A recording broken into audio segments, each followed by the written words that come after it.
अनुभूति को सम्यक दर्शन कहते हैं, है ना। लेकिन वो आत्मा की अनुभूति होगी कैसे?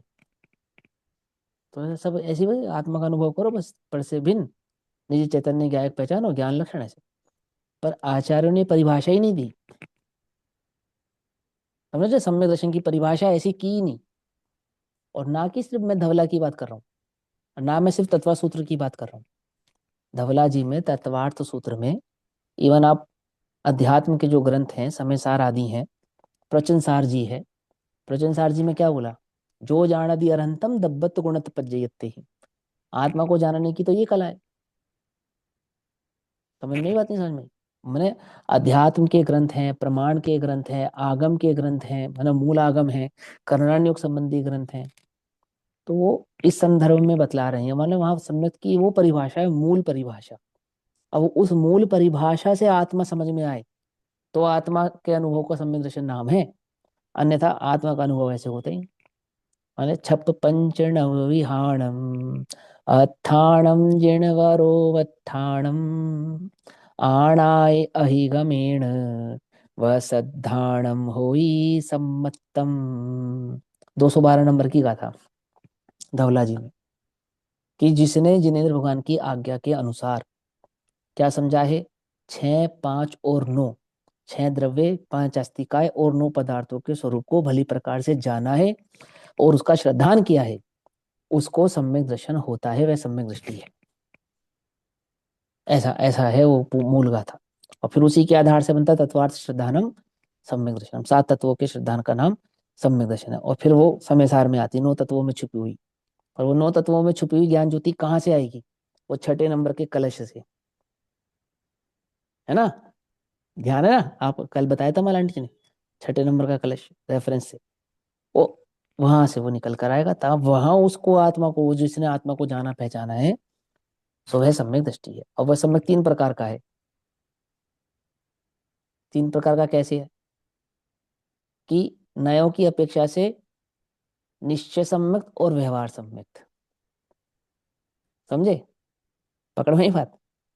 और सम्यक्त उदय की अपेक्षा से, माने सम्यक्त की वर्तमान स्थिति की अपेक्षा से, है ना। तो वो 3 प्रकार का, उपशम, क्षयोपशम और क्षय, किसको कहते हैं? अवस्था। क्या कहते हैं इसको? अवस्था। नए की अपेक्षा से 2 प्रकार का, निश्चय सम्यक, व्यवहार सम्यक।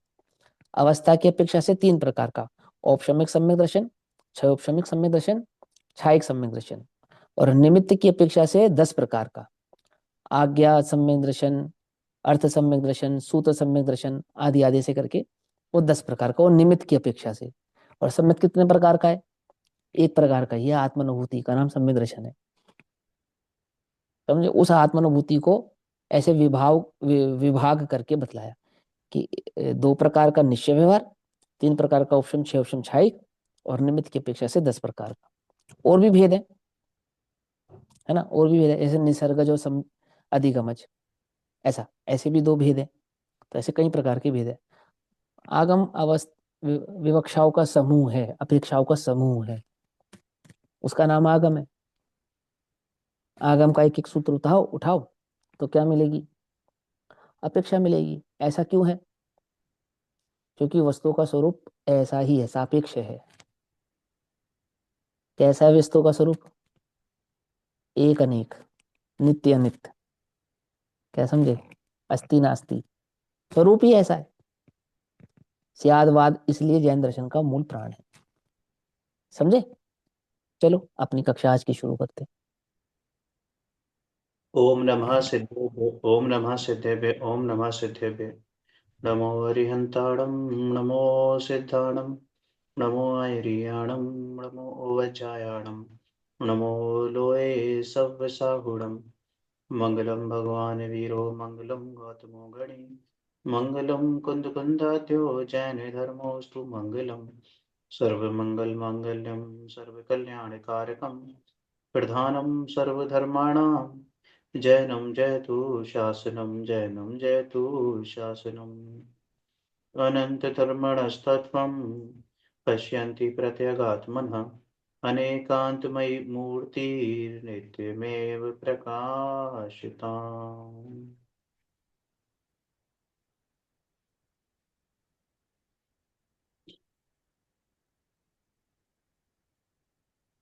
अपनी रात्रिकालीन कक्षा में पूज्य बहन श्री चंपा बहन के द्वारा कथित वचनामृतों का स्वाध्याय चल रहा है। कल तक हमने वचनामृत यानी बोल नंबर 16 किया था, आज बोल नंबर 17।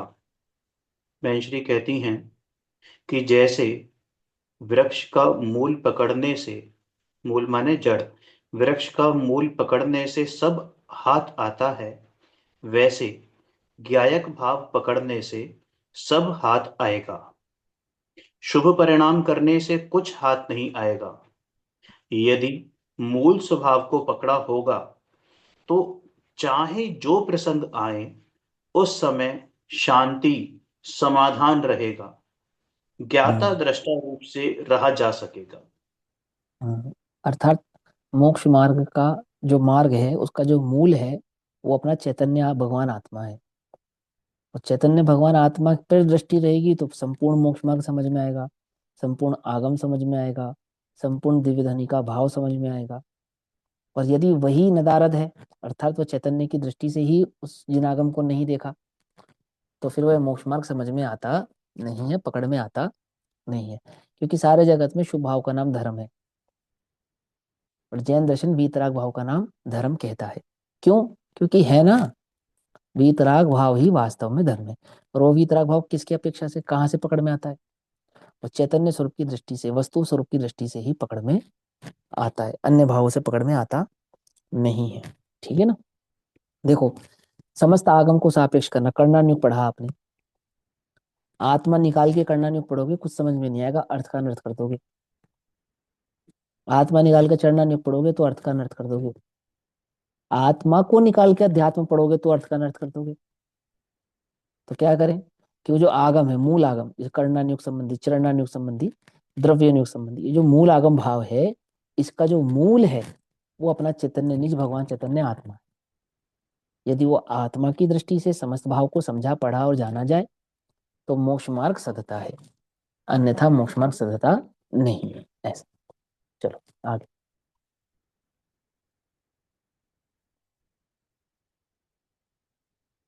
भैया अनम्यूट करो, अनम्यूट, आपका म्यूट है।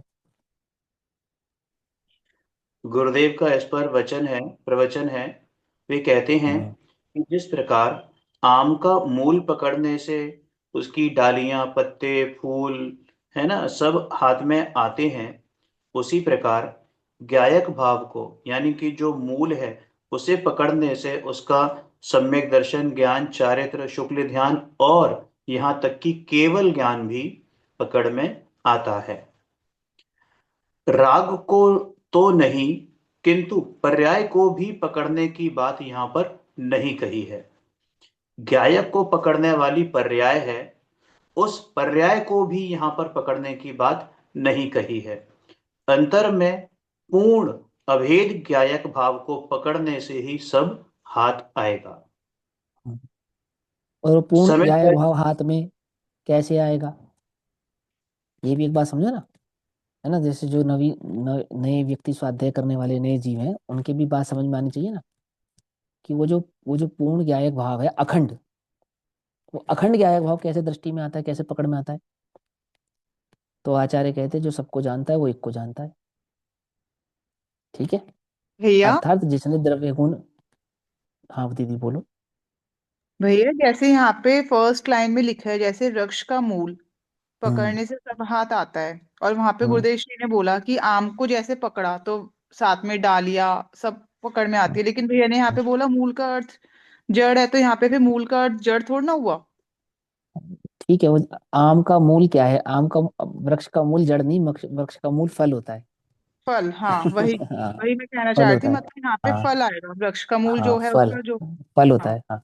अब हम मूल को जड़ से समझते हैं, लेकिन जड़ की उत्पत्ति का कारक तो गुठली होता है ना। अब बहनश्री वहां पे जो कहना चाहती हैं, वहां तो बहनश्री जड़ की अपेक्षा से ही कह रही है, लेकिन वो उदाहरण है, सापेक्ष उदाहरण होता है ना, एक देश होता है इस अपेक्षा से। तो अभी हमने पूरे वृक्ष को पकड़ना है, तो पूरे वृक्ष को जड़ से नहीं पकड़ा जाएगा, कायदे में तो फल से पकड़ा जाएगा। फल जो हाथ में आया वो पूरा वृक्ष ही हाथ में आया, ऐसा है ना। तो वहां ऐसा नहीं। ये हाँ तो अब फल दूसरी बात जो, मिलेगा, मूल मूल मूल को पकड़े जब तो फल प्राप्त होगा। ना ना ना ना, मूल फल ही मूल है। अब वो तुम जिसको मूल समझ रहे हो उसको मूल नहीं कह रहे, उसकी जड़। अब जो तुम्हें पेड़ दिखाई दे रहा है ना, अगर उसको अध्यात्म दृष्टि से देखोगे, देखो कर्णान योग की दृष्टि से, इसको कर्णान योग समझो स्ट्रक्चर की दृष्टि से, तो पेड़ का जो मूल है वो जड़ है, लेकिन अध्यात्म की दृष्टि से पेड़ का जो मूल है वो फल है। समझे नहीं समझे, इसमें थोड़ा सा ये अंतर है, ये थोड़ी सी दार्शनिक बात है, इसको दार्शनिक दृष्टि से देखोगे समझोगे तो बात समझ में आएगी। हाँ मोहित भैया, क्या कहना है आपको, बताओ। फिर तो उसमें जो मूल आप बता रहे हैं जैसे फल, हम्म। तो बेसिकली हम्म। फल का जो बीज है वो हाँ बेसिकली वो मूल है, क्योंकि हाँ हाँ सारे वही तो, हाँ वही है वही है। हाँ फल फल का बीज कर लो, चलो ठीक, वही कहने नहीं, का तात्पर्य वही है। हाँ, जैसे वो दृष्टांत बीज एक है ना, बीज है ना। हाँ हाँ। वो ना बीज की दृष्टि वो फल ही है, मतलब अब यहाँ फल से कोई समझे केवल ज्ञान, या फल से कोई समझे कि क्या नाम है अनंत ज्ञान दर्शन सुख भी है, उसकी बात नहीं चल रही यहाँ पर। यहाँ तो वो समस्त भाव को प्रकट करने वाला वो जो फल का हो या फल का बीज का हो, वो बीज है, उसकी अपेक्षा से तो गुरुदेव उसको फल कह रहे हैं, भैंसरी उसको मूल कह रही है। मूलतः वो अपने आप में एक बीज है, यानी कि जिसको कहते हैं चैतन्य, जिसके दृष्टि करने से वो जो मोक्ष महल का जो महल का जो जड़ है, वृक्ष है, फूल पत्तियां डाली हैं, ऐसा 14 गुण स्थान और 14 गुण स्थानातीत मोक्ष मार्ग और मोक्ष मार्ग का फल, ऐसा सिद्ध अवस्था आदि भाव वो सब प्रकट होते हैं ऐसे चैतन्य की दृष्टि करने से। और वो एक अखंड चैतन्य दृष्टि में कैसे आता है, कि वो एक अखंड चैतन्य दृष्टि भगवान के द्वारा कहे गए वस्तु स्वरूप को भली प्रकार से समझने से आता है। ये ठीक है ना, कि मुझे अपने चैतन्य भाव को समझना है, उसकी दृष्टि करनी है, तो मैं कैसे जान सकता हूँ, कि भेद ज्ञान पूर्वक, ठीक एक बात, और भेद ज्ञान पूर्वक अर्थात 6 द्रव्यों के स्वरूप को भेदात्मक दृष्टि से समझकर, द्रव्य गुण पर्याय ऐसा भेद करके समझा, ऐसा भली प्रकार से समझने पर अभेद ज्ञायक दृष्टि में आता है। ठीक, और अभेद ज्ञायक दृष्टि में आता है तो मोक्ष मार्ग का पूरा मूल वो भाव वो दृष्टि में आता है, पकड़ में आता है, ऐसा अनुभूति में आता है, ऐसा क्या। ठीक, चलो भैया आगे। जैसे कि समयसार जी की 6वीं गाथा में आता है कि मैं एक ज्ञायक भाव हूँ, हम्म। माने त्रैकालिक ज्ञायक भाव एक समय की पर्याय जितना नहीं है, वह तो हम्म। सहज, स्वाभाविक, अकृत, अकृत्रिम, पूर्ण, स्वभाव से भरपूर वस्तु है। हम्म। ऐसे हम्म। ज्ञायक भाव को पकड़ती तो पर्याय है, परंतु ज्ञायक भाव को पकड़े। ज्ञायक भाव के ऊपर दृष्टि डालने से ध्रुव को हम्म। ध्येय बनाने पर सब हाथ आएगा, केवल ज्ञान प्रकट होगा। इतना केवल ज्ञान ज्ञान प्रकट हो, होता है। पकड़ती तो कोई पर्याय है, तो ज्ञानोपयोग जो वर्तमान ज्ञान है दृष्टि में, तो ये ज्ञानोपयोग, ये ज्ञान लेता है अपने चैतन्य को, क्योंकि ज्ञान एक पर्याय है, इसको पर्याय कह रहे हैं। ये भी ध्यान समझो, ये बात ध्यान से समझो, वो कौन सी पर्याय है जो इस चैतन्य को पकड़ेगी, कि एकमात्र ज्ञानोपयोग की पर्याय ही पकड़ेगी, अन्य की पर्याय नहीं कह रहे हैं। समझे, कि भेद दृष्टि से समझा रहा हूं मैं, है ना, विस्तार से समझा रहा हूं उसको, कि यदि उस चैतन्य को जो दृष्टि में लाएगा वो कौन लेकर आएगा, चारित्र लेकर आएगा, श्रद्धा लेकर आएगी, कि नहीं, ये है गजब की बात इसमें, वो तो ज्ञान लेकर आएगा, ज्ञान अहम करेगा तो श्रद्धा अहम करेगी, ज्ञान स्थिर होगा तो चारित्र स्थिर होगा। ये बात समझ में आती है, अब ये बात नहीं समझ में आ रही है, इसलिए तुम एक भ्रम खड़ा कर रहे हो, क्या, वो तो श्रद्धा का काम है, वो तो चारित्र का काम है, और मैं तो ज्ञाता हूँ, वो तो चारित्र गुण की पर्याय है स्थिरता, है ना, और वो श्रद्धा गुण की पर्याय है सम्यक दर्शन, और मैं तो ज्ञाया हूँ, मैं तो ज्ञाता हूँ। श्रद्धा को जब श्रद्धा करनी हो, श्रद्धा गुण में जब परिणमन होना हो तो हो जाएगा, लेकिन श्रद्धा तेरे से कुछ भिन्न है क्या, अहम इक्को खलु शुद्धो नान दंसन समग्गो, तेरी दृष्टि भेद पे है या भेद पे नहीं है। जब तू ऐसा कहता है मैं तो ज्ञाता दृष्टा हूँ, श्रद्धा को करना हो करे, चाहे को करना हो करे, यानी तूने भेद मान लिया अपने में, भेद हो गया ना, कि वो अलग है, श्रद्धा अलग है, चारित्र अलग है, मैं अलग हूँ।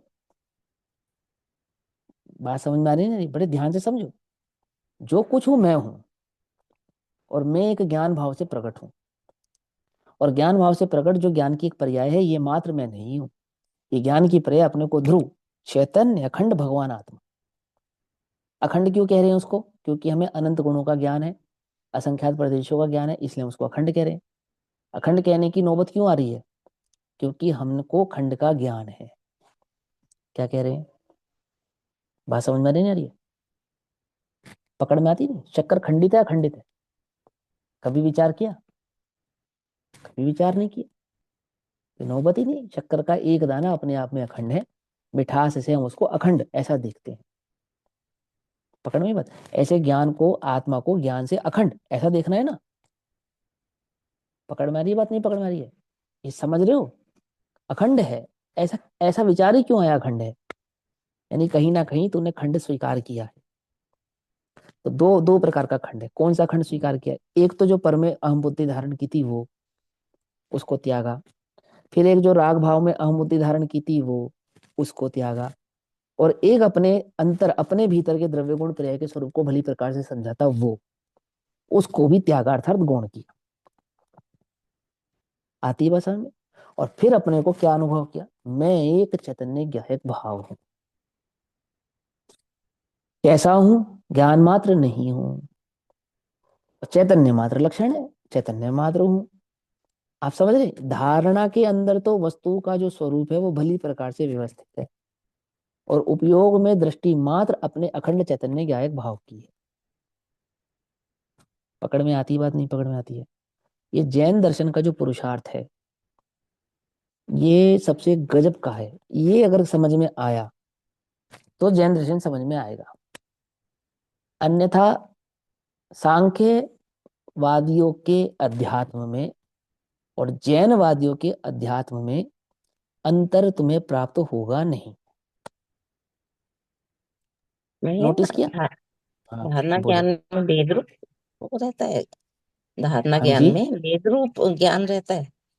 आपने कहा ना धारणा धारणा ज्ञान में, हाँ, धारणा ज्ञान में क्या portion है आपका? भेद रूप ज्ञान रहता है आत्मा। हाँ, धारणा में पूरा भेद रहता है, भेद अभी दोनों का ज्ञान रहता है। प्रमाण संबंधी पूरा ज्ञान धारणा में होता है हमारी। समझे? जो हमारा धारणा ज्ञान है ना, उसमें पूरा कौन सा संबंधी ज्ञान रहता है? प्रमाण संबंधी पूरा ज्ञान रहता है। इसका प्रमाण कहाँ मिलेगा? अगर आपके पास मोक्षवर्ण प्रकाशक जी रखा हो अभी, तो खोलो उसमें रहस्यपूर्ण चिट्ठी, 340-45 नंबर का कोई पेज है, वो ओपन कर कर देखो। 300 कुछ नंबर का पेज है। वहां पे परोक्ष और प्रत्यक्ष ऐसे दो भेद करके एक प्रश्न है। उस प्रश्न के नीचे से पढ़ना शुरू करना, ध्यान से पढ़ना सभी। भैया पढ़ेंगे या कोई एक जना पढ़ो जिसके ने खोल लिया हो। ये यहाँ पे ये ऐसे प्रत्यक्ष हाँ प्रमाण के भेद कहे हैं। हाँ हाँ, इसके नीचे से पढ़ना शुरू करो, सुनो वहां ध्यान से। वहां इस स्वानुभव दशा में जो आत्मा को जाना जाता है सो शुद्ध ज्ञान द्वारा जाना जाता है। रुक जाओ यहीं पर, रुक जाओ बस। सबसे पहले स्वानुभूति की दशा में जो आत्मा का जानना होता है, उस ज्ञान की पर्याय का नाम श्रुत ज्ञान है, मति ज्ञान नहीं है। लेकिन श्रुत ज्ञान मति ज्ञान पूर्वक होता है, समझे? लेकिन श्रुत ज्ञान वो मति ज्ञान पूर्वक होता है। पर उस वक्त जिस समय आत्मा अनुभव में आ रहा है, अनुभूति से जाना जा रहा है, उस समय उस ज्ञान की पर्याय का नाम क्या है? श्रुत ज्ञान। ठीक है, एक बात। अब आगे। वे मति ज्ञान श्रुत ज्ञान परोक्ष कहे हैं, इसलिए यहाँ आत्मा का जानना प्रत्यक्ष नहीं है। हाँ, क्योंकि ज्ञान की वो पर्याय मति और श्रुत ज्ञान आगम में परोक्ष ज्ञान कहे गए हैं, इसलिए। और आत्मा का अनुभव श्रुत ज्ञान में होता है, छद्मस्त अवस्था में। तो इस अपेक्षा से आत्मा की उस अनुभूति को परोक्ष ऐसा भी कहा जाता है। एक बात, इतनी बात आई समझ में? आगे क्या कहते हैं? तथा अवधि मन है पर्याय का विषय रूपी पदार्थ ही है और केवल छद्मस्त के है नहीं। केवल ज्ञान केवल ज्ञान, केवल ज्ञान छद्मस्त को है नहीं, और अवधि ज्ञान और मन प्रज्ञान छद्मस्त को हो भी सकते हैं, लेकिन उनका उनका जो ज्ञान का जो विषय है वो रूपी पदार्थ है और आत्मा रूपी है। तो देखो, मन प्रज्ञान और अवधि ज्ञान, इसको तुम विशेष ज्ञान समझते हो ना, इसकी ताकत मतिश्रुत ज्ञान से कम है, हम्म, ये समझो। क्योंकि मतिश्रुत ज्ञान में तो अरूपी को जानने की भी सामर्थ्य है। पकड़ में आती है बात, नहीं पकड़ में आती है? जबकि मनप्रय और अवधि में मात्र रूपी को जानने की सामर्थ्य है। आती है बात, पकड़ में नहीं आती है ना? तो ज्यादा ताकतवर ज्ञान तो तुम्हारा ये मतिश्रुत है ना? और मैंने इसके संदर्भ में विशेष बहुत पहले भी चर्चा करके समझाया कि जितना भी तुम्हें इस जगत में दिखाई देता है ना, ये सब मतिश्रुत ज्ञान का कमाल है। मतिश्रुत ज्ञान बड़ी जोरदार चीज है। चलो आगे चलो, आगे चलो, मैं रूपी मूल बात मतलब करता नहीं। रूपी जानने में आता है, मतिश्रुत ज्ञान में मतलब आत्मानुभव होता है, इसीलिए आपने बोला कि हाँ हाँ, अरूपी को भी जानता है, अभी बताएंगे, पंडित जी खुद बताएंगे, बोलो आगे बोलो। इसीलिए अनुभव नहीं, तथा यहाँ हम्म, आत्मा को स्पष्ट भली भांति नहीं जानता, हम्म। इसीलिए पारमार्थिक प्रत्यक्ष बना तो संभव नहीं है। वो लाइन आपने एक बीच में छोड़ दी, फिर से पढ़ो।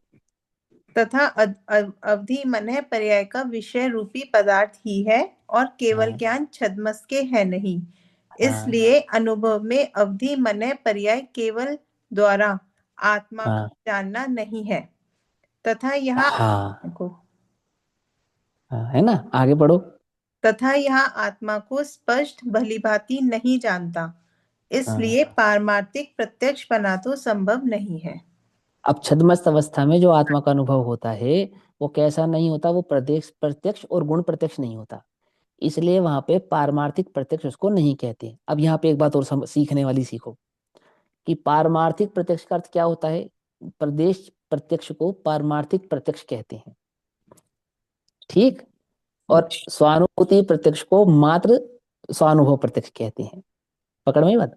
तो केवली के प्रत्यक्ष में और हमारे प्रत्यक्ष में सिर्फ इतना अंतर है कि वो पारमार्थिक प्रत्यक्ष वाले हैं, अर्थात वो प्रदेशों को भी जानते हैं, और छद्मस्त प्रदेशों को नहीं जानता है, बस इतना अंतर है, ठीक है ना? उस अपेक्षा से उसको पारमार्थिक प्रत्यक्ष कहते हैं। इतनी बात। अब आगे। तथा जैसे नेत्रादिक से वर्णादिक जानते हैं, वैसे हम्म, एक देश निर्मलता सहित भी आत्मा के असंख्यात प्रदेशादिक नहीं जानते हैं। हाँ देखो ध्यान से, कि भले ही तुम्हें असंख्यात प्रदेश नहीं दिखते हो, पर एक प्रदेश तो दिखता होगा ना। तो जैसे आंखों से किसी वस्तु का एक प्रदेश आदि भाव भी जानने में आवे, ऐसा भी आत्मा अनुभूति के काल में जानने में नहीं आता है ना? समझ में आ रही है बात, नहीं समझ में आ रही है? कि कोई समझे मैंने आत्मा का अनुभव किया है, तो तुम ये अच्छे से जज कर सकते हो उसकी अनुभूति के स्वरूप को सुन के या समझ के, कि वो तुम्हें मूर्ख बना रहा है या उसने वास्तव में किया है, अगर तुम्हें मालूम हो तो। ध्यान से ऐसा प्रदेश प्रत्यक्ष, अंश मात्र भी प्रदेश प्रत्यक्ष नहीं होता है, कुछ विशेष जानना नहीं होता है। चैतन्य के अहम भाव का नाम है वो। चलो आगे पढ़ो, जो मूल बात आएगी वो बतानी है अपने को तो यहाँ। इसलिए साम व्यवहारिक प्रत्यक्ष बना भी संभव नहीं है। नहीं है। यहाँ आगे। पर यहाँ पर तो आगम अनुमानादिक परोक्ष ज्ञान से आत्मा का अनुभव होता है। हाँ बस सुनो, अब ये लाइन पढ़ो, क्या कहा? यहाँ पर तो यहाँ पर तो, हाँ, अनुमानादिक आगम अनुमानादिक आगम अनुमान आदि। अब ये अनुमान आदि है ना, इसको भी थोड़ा सीख लो। तुक्के का नाम अनुमान नहीं है। हम्म, हाँ, अनुमान से जान लिया, ऐसे ज्योतिष अनुमान लगाते हैं, ऐसा अनुमान नहीं। समझे? यहाँ का अनुमान परफेक्ट है। कौन सा परफेक्शन है इस अनुमान के अंदर? आगम गर्भित अनुमान है ये। आगम गर्भित, आगम से जैसा अनुमान का स्वरूप समझा, तो आत्मा का अनुमान हमने आगम से लगाना सीखा कि ज्ञान, जहां जहां ज्ञान वहां वहां आत्मा, और जहां जहां ज्ञान नहीं वहां वहां जड़। ये जहां जहां राग आदि परिणाम वहां वहां आत्मा का स्वरूप नहीं, और जहां जहां चैतन्य मात्र का परिणाम वह वह आत्मा का स्वरूप। ऐसा जो तुमने निर्णय किया ना, इसका नाम अनुमान है। और ये अनुमान तुमने कहाँ से सीखा? आगम से। इसको कहते हैं आगम अनुमान आदिक। पकड़ में ही बात, है ना? आगे बढ़ो। जैनागम में जैसा आत्मा का स्वरूप कहा है, वैसा उसे वैसा जानकर उसमें परिणामों को मग्न करता है, इसलिए आगम परोक्ष प्रमाण कहते हैं। अब इसमें जो सबसे जरूरी बात है, क्यों भैया, आत्मानुभूति होने करने के लिए जैन होना जरूरी है या नहीं है? हाँ, बोलो भैया, क्या लिखा है इसमें? जैसा जैन आगम में आत्मा का स्वरूप कहा है, वैसा जानकर अपने परिणामों को उसमें मगन करता है। आ रही है बात समझ में? नहीं आ रही है? ऐसे थोड़ी ना किसी ने भी आत्मा का स्वरूप कहा और अपने परिणामों को तुमने मगन कर लिया और अनुभव हो जाए। आगे ना, तो तीनों लोकों में जिसको भी सम्यक दर्शन होगा वो जैन होगा क्या? कैसी और ये बात ऐसा करती हो? कोई जैन नहीं है लेकिन वो जैन आगम पढ़ता है। अच्छा, वो हाँ जैन तो आगम जैन हो पढ़ता गया। जैन ही हो गया। तो इसलिए जैन। तो समझाया आचार्यों ने। अब इसका अर्थ क्या से? इसलिए कहते हैं जैन जाति नहीं, जैन धर्म है, ये इसलिए कहते हैं। हम्म। इसका मर्म ये है, ये हृदय में ये मर्म आना चाहिए तुम्हारे, कि जैन जाति नहीं, जैन धर्म है। ये है ये मर्म। आ गई बात समझ में? कि धर्म की उत्पत्ति तो कहाँ से होती है? श्रद्धा से होती है, जातियों से थोड़ी होती है। इसलिए कहते, वो जो इतनी मार्मिक लाइन है वो, कि जैन जाति नहीं, जैन धर्म है। अपने को तो हाँ जैन जाति नहीं, जैन धर्म है। अरे ये यहां से निकाला उन्होंने, कि वो जो वस्तु के स्वरूप को जाने, उसमें अपने को, उसमें अहम भाव धारण करे, वो जैन है। क्यों? क्योंकि ऐसा वस्तु का स्वरूप इस तीनों लोकों में, तीनों लोकों में, समस्त संसार में एकमात्र जिनेन्द्र के द्वारा किसी ने जाना नहीं है। एकमात्र वही अनंत ज्ञान के धारी केवली ही है जिन्होंने उस वस्तु के स्वरूप को जाना है। और सुनो, व्यक्ति की बात की प्रमाणिकता होने से पूर्व, व्यक्ति की प्रमाणिकता होगी ना, केवली की तो श्रद्धा करे नहीं, तो केवली की बात की श्रद्धा कैसे करेगा? और जो केवली का श्रद्धा नहीं होगा वो कौन होगा? जैन। जैन जो होगा। जैन है। तो हो गई बात। आगे पढ़ो, आगे क्या लिखा है? अथवा मैं आत्मा ही हूँ क्योंकि मुझ में ज्ञान है। जहाँ जहाँ ज्ञान है वहाँ वहाँ आत्मा है। तर्क जै, बतला रहे हैं और अनुमान बतला रहे हैं, कैसे अनुमान लगा रहा है वो आगम से। पढ़ो आगे। जैसे जैसे सिद्धादिक है तथा जहाँ आत्मा नहीं है वहाँ ज्ञान भी नहीं है, जैसे मृतक कलेवरादिक है। इस प्रकार अनुमान द्वारा वस्तु का निश्चय करके उसमें परिणाम मग्न करता है। इसलिए अनुमान परोक्ष प्रमाण कहा है। आगे। अथवा आगम अनुमादिक द्वारा जो वस्तु जानने में आई उसी को याद रखकर उसमें परिणाम मग्न करता है। आप बस इसलिए रुक जाओ यहाँ पर। स्मृति कही जाती है। है, इसलिए क्या कही जाती है? स्मृति। स्मृति कही जाती है। आगे बस समझ में? क्या करके? याद रख के। तो हम्म। आगम में जैसा का है वैसा याद रख के। तो आगम में कैसा का है? भेद का है, अभेद का है? अब भेद भेद करके समझाया है। आगम में भेद और भेद अभेद अभेद दोनों का दोनों है। बताए। हाँ भेद ऐसा, अभेद। तभी मैंने उसको प्रमाण कहा। ठीक है ना? आगम में कैसा कहा है? कि आगम में भेद भी कहा है, अभेद भी कहा है। तो उसने आगम से भेद अभेद दोनों को जाना। तो स्मृति में तो भेद अभेद दोनों है। जैसा आगम में कहा है वैसा याद रख के, और वहां अपने परिणामों को निमग्न करता है। स्पष्ट ही तो लिखा है, और क्या चाहिए तुम्हें बताओ? इससे सरल और इससे साधारण परिभाषा तुम्हें कहाँ मिलेगी? है ना? स्पष्ट ही है ना? याद है तुमको मैंने क्या कहा था? कम से कम 100 बार पढ़ना। ये मैंने स्वयं पढ़ी है, उसके बाद कह रहा हूँ तुमसे। ऐसे रट्टे की तरह नहीं पढ़ी, ABCD EFG चाहिए ऐसे नहीं पढ़ी। एक एक अक्षर जैसे भी आपको पढ़ा रहा हूँ ना, ऐसे स्वयं पढ़ता हूँ मैं, ऐसे एकदम रोक रोक के, अच्छे से। और ऐसा नहीं कि मैंने एक बार पढ़ लिया तो दूसरी बार नहीं, दूसरी बार पढ़ूंगा तो भी ऐसे ही पढ़ूंगा, तीसरी बार पढ़ूंगा तो भी ऐसे ही पढ़ूंगा। और मुझे लगता है मैं ये आपको तीसरी चौथी बार पढ़ा रहा हूँ, ऐसे ही पढ़ा रहा हूँ, है ना? क्योंकि मैं ऐसे ही पढ़ता हूँ। और आप भी ऐसे ही पढ़ो। क्यों? क्योंकि जैसा स्मृति में जिन आगम में कहा गया वस्तु का स्वरूप स्थापित होगा, क्या कहा? वहां अपने परिणामों को निमग्न करेगा। कहा? जैसा स्मृति में है वैसा, तो वह आत्मानुभव प्रकट होता है। आगे पूरी विशेष विधि लिखी है आंटी जी। आगे बस समझ में, स्मृति के आधार से, है ना? और सोगानी जी का एक बोल है इसके ऊपर बकायदा, स्मृति का, कि स्मृति में वस्तु स्वरूप भली प्रकार से प्रकाशित ना हो तो आत्मानुभूति होती नहीं है। ठीक। अच्छा, अब स्मृति मति ज्ञान का भेद है या श्रुति ज्ञान का भेद है? मति ज्ञान। शुद्ध ज्ञान। मति ज्ञान का। इसीलिए आप जब गुरु जी की प्रवचन सुन रहे हो आजकल, उसमें वो कह रहे मति हैं ना कि मति ज्ञान बहुत इंपॉर्टेंट है, वो इसलिए कह रहे हैं, समझे? उनका वो मति जो मति ज्ञान में ज्ञान भी की महिमा अवग्रह का, का भेद है, अवग्रह का भेद हाँ का है इसको। हाँ, मति ज्ञान का भेद हो गया ना। अब यह अवगाह अवग्रह आदि मति ज्ञान के भेद है ना ये सारे। तो मति ज्ञान की जो इंपॉर्टेंस की चर्चा चल रही है, लोगों को प्रश्न है क्यों मति ज्ञान के इतने गुण गा रहे हैं, उसकी महिमा गा रहे हैं, उसके कार्य, वो इसलिए गा रहे हैं, ये है उसका कारण। इसलिए मति ज्ञान की इंपॉर्टेंस ज्यादा ज्यादा है, क्योंकि श्रुत में जो आएगा, श्रुत ज्ञान में जो अनुभूति में आएगा, उसके पीछे का जो प्रोजेक्टर है वो मति ज्ञान में चल रहा है। मति ज्ञान ही करेक्ट नहीं होगा तो श्रुत ज्ञान में आ जाएगा? नहीं आएगा ना। बस इसीलिए ज्ञानियों की सैद्धांतिक मतभेद हो जाती है कि जब कोई सिद्धांत में गड़बड़ करता है ना, तो एकदम एकदम नहीं भाई, ये ऐसे नहीं चलेगा। वो बात ठीक है कि आत्मा है, ज्ञाता दृष्टा है और निश्चय और व्यवहार है, वो बात ठीक है, लेकिन ये नहीं चलेगा कि तुम कुछ भी कहते रहोगे। इसीलिए वो टोकते हैं। जो ज्ञानी जन होते हैं, स्वाध्यायशील जन होते हैं, गहरे स्वाध्यायी होते हैं, वो जो आपको टोकते हैं वो द्वेष बुद्धि से नहीं, ये बतलाने के लिए कि हम ज्ञानी हैं।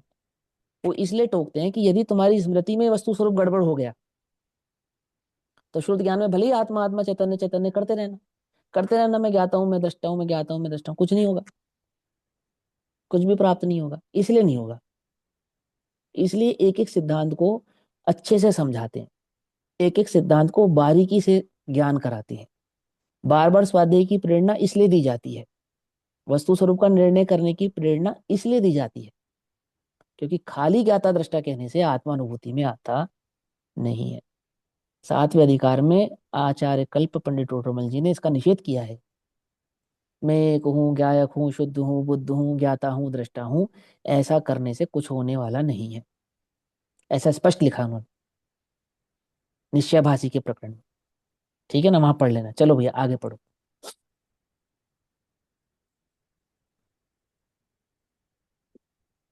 इसमें ये एक लाइन आगे लिखी है ना कि इसी प्रकार स्वानुभव प्रत्यक्ष में भी वो परोक्ष हम्म। पने से ही आत्मा जानने में आता है, इसमें भी। नाम है वो स्वानुभूति प्रत्यक्ष है। स्वानुभूति प्रत्यक्ष को परोक्ष क्यों लेकिन कहते वहां पे हैं? परोक्ष पना वो लिखा दो, हुआ है। हाँ हाँ, दो कारणों से कहते हैं। एक तो क्योंकि वो आगम अनुमान आदि से जानने में आता है, एक प्रदेश प्रत्यक्ष नहीं होता। दूसरा मन का विषय होता है। इंद्रियों में पांच इंद्रिय के विषय भूतों को त्यागने पर भी वहां पे मन का निमित्त होता है, इसलिए भी उसको परोक्ष कहते हैं। वो पूरा विस्तार आप पढ़ लेना, आपने पढ़ा भी होगा, पर ऐसे ही पढ़ना कि उसको अच्छे से आपके समझ में आए। भूलना नहीं इसे कभी, भूल गए तो बात खत्म। कि कोई भी तुमसे कुछ भी कहेगा तुम मान लोगे। बोलो भैया, देव शास्त्र गुरु के आश्रय के बिना भी सम्यक दर्शन होता है, ऐसा मैंने स्वयं सुना है, ऐसा मैंने स्वयं सुना है, शास्त्रियों के मुंह से सुना है। और देव शास्त्र गुरु की क्या अपेक्षा है? अब ठीक है कि आत्मा की अपेक्षा से देव शास्त्र गुरु की भी अपेक्षा नहीं है, लेकिन वहां देव शास्त्र गुरु की तो जरूरत ही नहीं है। ऐसा थोड़ी देव शास्त्र गुरु की जरूरत नहीं है, ऐसा नहीं। क्या लिखा है? केवली कथित, जैसा जिनागम में वस्तु का स्वरूप कहा है वैसा स्वीकार किए बिना नहीं होगा। तो केवली को ही गायब कर देगा तो कहां से हो जाएगा? हाँ, केवली की दृष्टि करने से नहीं होगा, भेदों की दृष्टि करने से नहीं होगा, उनकी भक्ति करने से नहीं होगा। सच्ची भक्ति तो उनके द्वारा बतलाए गए वस्तु स्वरूप की दृष्टि करने से होगा, अर्थात उनकी ओर से भी अपने लक्ष्य को त्याग कर अपने चैतन्य की ओर लक्ष्य कर। ऐसा आवश्यकता नहीं हो तो किसी को, नारकियों को थोड़ी देवशास्त्र गुरु मिलते हैं, त्रियंचों को थोड़ी देवशास्त्र गुरु मिलते हैं। मिलते हैं, हम कह रहे हैं मिलते हैं, हम इसको प्रमाणित कर सकते हैं मिलते हैं, आगम के डंके की चोट पर कर सकते हैं कि मिलते हैं। कौन कह रहा नहीं मिलते हैं? तुमने पढ़ी होगी किसी विद्यालय में ऐसी शिक्षा की नहीं मिलते हैं? समझ में ही बात नहीं, समझ में मिलते हैं। तो अब यहाँ पे जो मूल की बात चल रही थी कि संपूर्ण जिनागम का जो मूल है वो चैतन्य है, तो सापेक्ष करोगे चैतन्य से तो प्रत्येक बात समझ में आएगी। नहीं तो अटके रह जाओगे, ये निश्चय है, ये व्यवहार, निश्चय है, व्यवहार, निश्चय है, उसमें अटके रह जाओगे, कुछ नहीं होगा। समझे? समुद्र में एक स्थान ऐसा भी है जहां लहर भी है और उस लहर पे नौका डगमगाती है पर आगे नहीं बढ़ती है। क्या कहा? समझ नहीं बात? लहर ऐसे होगी तो नाव ऐसे होगी, लहर ऐसे होगी तो नाव ऐसे होगी, और ऐसा लगेगा कि चल रही है पर चल कहीं नहीं रही है। वो सिर्फ एक ही जगह पे डगमगा रही है। समझ नहीं बात, नहीं समझ में? ऐसे निश्चय व्यवहार के झूले में झूलते रहना, मोक्ष मार्ग में कभी आगे नहीं बढ़ पाओगे। आगे बढ़ने के लिए वो दृष्टि उसी प्रकार से उसको समझो, जानो और पहचानो। ठीक, चलो भैया पढ़ो, आगे पढ़ो। कहते हैं कि इतना ज्ञान हो, 11 अंग का ज्ञान हो और उससे ये होता है, ऐसा नहीं है। क्योंकि भगवान आत्मा वस्तु तो स्वयं ज्ञायकता का पुंज है। उसके सन्मुख होने से अर्थात उसे पकड़ने से सम्यक दर्शन, आत्मानुभूति आदि सब कुछ तुझे प्राप्त होगा। अनादि से राग और पर्याय को पकड़कर बैठा है, वास्तव में तो वही संसार है। उसमें 84 लाख योनियों में अवतरित होने का बीज है। अपने को राग और पर्याय जितना मानने से संसार फलित होता है, व्यवहार की रुचि से भव फलेंगे, वहां नरक निगोद की प्राप्ति होगी। हे प्रभु, ज्ञायक को पकड़ने से ज्ञान, वैराग्य, अनुभूति, मुनिपना और केवल ज्ञान, ये सब हाथ आएगा। शुभ अब इसका परिणाम। क्या अर्थ निकालोगे आप लोग? क्या अर्थ निकाला आपने इसका? क्या समझ में आया? कि देखो लिखा है ना, 9-11 पूर्व का पाठी भी हो जाए, तो रुचि ज्ञायक की करे उसके लिए कहा है, उसके लिए कहा है। आई बात समझ में? रुचि तो पर की करे उसके लिए नहीं कहा है। रुचि तो राग की करे उसके लिए नहीं कहा है। रुचि तो प्रभावों की करे, प्रद्रव्यों की करे, अपने राग आदि परिणामों की करे, शुभ परिणामों की करे, उसके लिए नहीं कहा है। चैतन्य की रुचि करे उसके लिए कहा है। उसके लिए सब पर है। उसके लिए आगम, देव, शास्त्र, गुरु किसी की दरकार नहीं, क्योंकि अपने आश्रय से प्रकट होता है। अब अपनी रुचि कैसे हो? तो अपनी रुचि तो देव, शास्त्र, गुरु के आश्रय से ही होती है, स्वाध्याय के आश्रय से होती है, वस्तु स्वरूप को जानने से होती है। राग में नहीं हो ये कहाँ से जानेगा? प्रभाव में नहीं हो ये कहाँ से जानेगा? ये सब मेरे लक्षण नहीं है, ये कहाँ से जानेगा? समझ में आई बात? नहीं समझ में? कहाँ से जानेगा? वहीं से जानेगा ना। और अब वहां से जानने के बाद जानने की रुचि मत कर, जो जाना है ऐसे उस चैतन्य की रुचि कर। वो चैतन्य की रुचि करे तो समस्त प्रभाव छोड़ देने योग्य। रुचि करने के लिए और रुचि होने पर, दोनों बातें। कि रुचि करने के लिए दृष्टि हटा और रुचि होने पर दृष्टि हटती है। ऐसा किससे हट जाती है? कि समस्त प्रभावों से हट जाती है। फिर वह अशुभ के तो छोड़ो, शुभ के ही क्यों ना हो। वे अन्य पर तो छोड़ो, देव, शास्त्र, गुरु ही क्यों ना हो। अपने शरीर की क्या बात, देव, शास्त्र, गुरु से भी वो पर है। कब?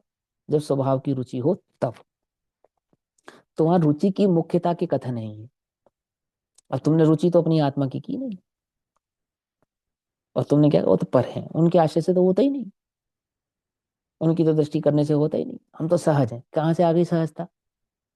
सहजता का क्या अर्थ है? आज की डेट में सहजता का क्या अर्थ है मालूम? 5 इंद्रिय के विषय भोग भोग और सहज रहो। हम्म, मगन रहो। वो इसका नाम सहजता है? ना स्वर्ग की चिंता, ना नरक की खबर, ना निगोद के दुखों की खबर, ना संसार के दुखों की खबर। मैं तो ज्ञायक हूं, तो मुझे छूट है ना सब कुछ करने की। इसका नाम सहजता है। वीतराग परिणति का नाम सहजता है। अप्रभावी रहने का नाम सहजता है। सच्चे सहज तो एकमात्र, यदि इस जगत में कोई है, इस लोक में, इस जगत में कोई है, तो वे मात्र परम दिगंबर मुनिराज हैं। अन्य तो कोई और सहज होता नहीं है। अपना तो क्रोध भी सहज है और शांति भी सहज है।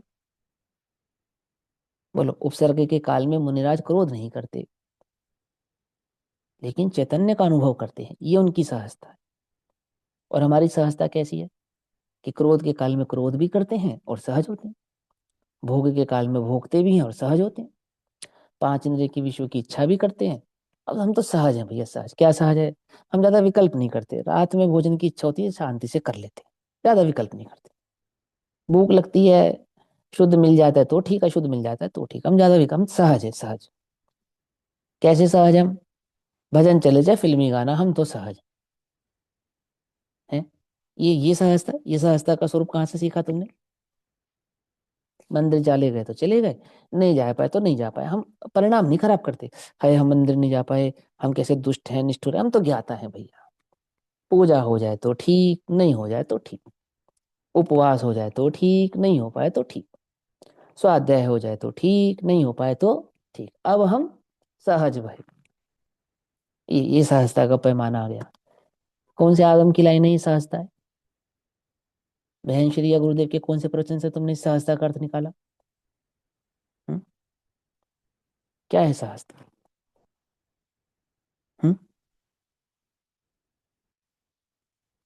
मुनिराज उसे दोष होता है, फिर क्या करते हैं? सहज रहते हैं नहीं रहते? प्रतिक्रमण करते हैं, प्रायश्चित करते हैं, दीक्षा आदि छेदनी हो तो छेदोपास्थान आदि चारित्र भी ग्रहण करते हैं, और मान सम्मान की परवाह किए बिना सहज रहते हैं। कषायों से निष्प्रहता का नाम सहजता है, पापों से निष्प्रहता का नाम सहजता है। समझ नहीं बात? अर्थात कषायों, अपनी कषाय आदि भावों में लिप्त ना होना, पांच आदि पापों में लिप्त ना होना। पांच पाप चार कषाय आदि हो जाने पर उनको सहजता से स्वीकार करना, छुपाना नहीं। उन्हें दोष जानना, सहजता से उन्हें दोष ही जानना, और सहजता से उनका त्याग करके अपने चैतन्य की दृष्टि करना, इसका नाम सहजता है। पाप हो जावे तो स्वीकार करो पाप है, पाप हो जावे तो सहजता से उसका प्रतिक्रमण करो, उसकी आलोचना करो, उसकी निंदा करो, ग्राह्य करो। निंदा ग्राह्य करना सहजता नहीं है क्या? कहां से सीखा तुमने ये? नहीं नहीं, निंदा ग्राह्य करने से तो परिणाम खराब हो जाएंगे, आलोचना करने से तो परिणाम खराब हो जाएंगे। हम तो सहज है, क्यों? वो तो पुद्गल का परिणाम है, जड़ में होती है, जड़ में हो गया, जड़ में क्या? पाप कौन कर रहा है? जड़ कर रहा है। कषाय कौन कर रही है? जड़ कर रहा है। और मैं, अब हम सहज भाई, ये नहीं है। चैतन्य की रुचि होने पर जो पांच इंद्रिय विषय कषायों का छूटना होता है, पूर्ण स्थान प्रमाण आदि, वो छूटना, वो वह सहजता है। कैसी सहजता है? कि अब हम उदय से प्रभावित होते नहीं हैं, अब हम अन्य जनों की कषायों से प्रभावित होते नहीं हैं, उपसर्गकर्ताओं से प्रभावित नहीं होते हैं, उदय आदि से प्रभावित नहीं होते हैं, पाप पुण्य के उदयों से प्रभावित होते नहीं हैं। अब हम सहज भय। संसार में सहजता किसका नाम है? कि अब लोक का कोई उदय, कर्म का कोई उदय, कोई व्यक्ति, कोई कषाय मुझे प्रभावित नहीं कर सकती, अपने स्वभाव में अकम। अकम विष्णु कुमार को सहज क्यों नहीं मानते तुम? खाली अकम्पनाचार्य को ही सहज माने या विष्णु कुमार को भी सहज माने? बोलो। विष्णु कुमार की उस कृत को असहजता कहा, और अकम्पनाचार्य के उस धैर्य को सहजता कहा। क्या कहा? विष्णु कुमार के विकल्प को सहज नहीं, असहजता का परिणाम, दोषमय है, इसका क्या मिलेगा? दंड मिलेगा। और अकम्पनाचार्य की निमग्नता को, 700 मुनिराज बैठे हैं साथ में, और वो सहज चैतन्य की दृष्टि किए बैठे, कोई विकल्प नहीं। मेरे शिष्यों का क्या होगा, ये भी विकल्प नहीं। उसकी उस अकम्पता का नाम है सहजता। किसके आश्रय से है वो? चैतन्य के आश्रय से है, कषाय के आश्रय से नहीं, पाप के आश्रय से नहीं, देह के आश्रय से नहीं, चैतन्य के आश्रय से। मत बोलो भूल, ज्ञान की वैराग्य से मैत्री है, इसका नाम सहजता है। ज्ञान यदि राग का ही पोषण करने लगे तो सहज नहीं है, पाप है, अज्ञान है। समझे या नहीं समझे? समझे? ऐसा। चलो भैया पढ़ो आगे। बरोबर। शुभ परिणाम करने से कुछ हाथ नहीं आएगा, माने अशुभ से बचने के लिए शुभ आता है, किंतु उससे आत्मा की शांति या ज्ञान कुछ हाथ नहीं आएगा। इसमें शुभ के विषय में सब आपत्तियां उठाते हैं कि अशुभ कम तो होता है ना, इतना तो शुभ साधन है ना, अंत में तो शुभ होता है ना, इसलिए शुभ साधन है। भाई, आगे चाहे अंत में शुभ भले हो, परंतु वह साधन नहीं है। उसका अभाव करना माने राग और स्वभाव की भिन्नता प्रज्ञा चैनी द्वारा करना वह साधन है। राग करने से साधन नहीं होता। शुभ परिणाम, शुभ राग करने से भव भ्रमण के अलावा कुछ भी हाथ नहीं आता। दो और अशुभ बातें करने आई। से? शुभ करने से नहीं आता, अशुभ करने से उससे आ जाता है? वो तो उससे भी पहली नहीं निश्चित, आता। हाँ, पहली निषेध हो गया ना। हाँ, तो ये क्या बता रहे? तुम सहजता किसको समझ रहे हो? शुभ तो करे नहीं, अशुभ में पड़े रहे, शुभ को सहज हाँ, समझे। सहज है, वो सहज है वो तो। हमारे लिए अशुभ सहज हो गया। यहाँ पे चैतन्य की रुचि को सहजता कहते हैं, शुभ अशुभ का ना होने का नाम सहजता है, ऐसा समझे। ऐसा, चलो बढ़ो आगे। यहाँ दो बातें आई थी कि वृक्ष के मूल को पकड़ने की भांति अपने ज्ञायक भाव को पकड़ने से सब हाथ आएगा, और शुभ को पकड़ने से कुछ हाथ नहीं आता। तेरे दया दान व्रत पूजा भक्ति आदि का जो परिणाम है, भगवान का स्मरण का जो परिणाम है, ये सब शुभ भाव हैं। शुभ परिणाम करने से कुछ हाथ नहीं आता। भाई, सच्चा जैन दर्शन क्या है? तूने सुना ही नहीं। तू राग के पक्ष में बैठ गया, अब पक्ष नहीं बदला तो उस शुभ राग से कुछ हाथ नहीं आएगा। कहाँ है उसमें? ज्ञान है, आनंद है, शांति है। शुभ से कुछ नहीं हाथ आता, तो फिर अशुभ की तो बात ही क्या करें। यदि मूल स्वभाव को पकड़ा होगा तो चाहे जो प्रसंग आए उस समय शांति समाधान रहेगा, ज्ञाता दृष्टा रूप से रहा जा सकेगा। मूल स्वभाव माने ज्ञान स्वभाव, ज्ञायक भाव, ध्रुव भाव, परम पारिणामिक भाव, सहज एक रूप रहने वाला भाव, सदृश रहने वाला भाव। ऐसा मूल स्वभाव पकड़ा होगा तो चाहे जो प्रसंग आए, रोग आए, निंदा आए, प्रतिकूलता आए, उस समय शांति और समाधान रहेगा। समझ नहीं ज्ञायक बात, भाव। किसका क्रोध आए, किसको निंदा आए। अब कोई तुम पे क्रोध करे, कोई तुम्हारी निंदा करे, अथवा तुम्हें भी कदाचित कोई कषाय आदि उत्पन्न होने का प्रसंग बने, लेकिन तुम शांत रहोगे। शांत रहोगे मतलब क्रोध नहीं करोगे, निंदा नहीं करोगे। क्रोध करते हुए सहज नहीं, क्रोध ना करते हुए सहज। राग रूप परिणमित होते हुए सहज नहीं, राग आदि के प्रसंग होने पर राग ना होने की सहजता, वो चैतन्य की दृष्टि से उत्पन्न होती है। उसको अस्थिरता कहते हैं। किसको? उसको सहजता नहीं कहते हैं। राग आदि परिणामों को अस्थिरता कहते हैं, सहजता नहीं कहते हैं। अस्थिरता जन्य प्रभु दोष भारी, दोष है। और फिर सहज है वो या नहीं है? बड़े पंडित साहब सहज हैं, है ना? क्या कह रहे बड़े पंडित साहब? खटकती है, खटकती है मतलब सहज नहीं है हम। इस बात से सहज नहीं है हम अपने राग द्वेष पांच आदि इंद्रिय विषय इंद्रियों की कषायों से हम सहज नहीं है, सहज नहीं है। खटकती है राग आदि परिणति विकारी, लेकिन हाँ, विश्वास है ये मुझको, दुखी नहीं हो रहे, क्योंकि हमारे पास उसको मिटाने का उपाय है। शीघ्र ही मिटेगी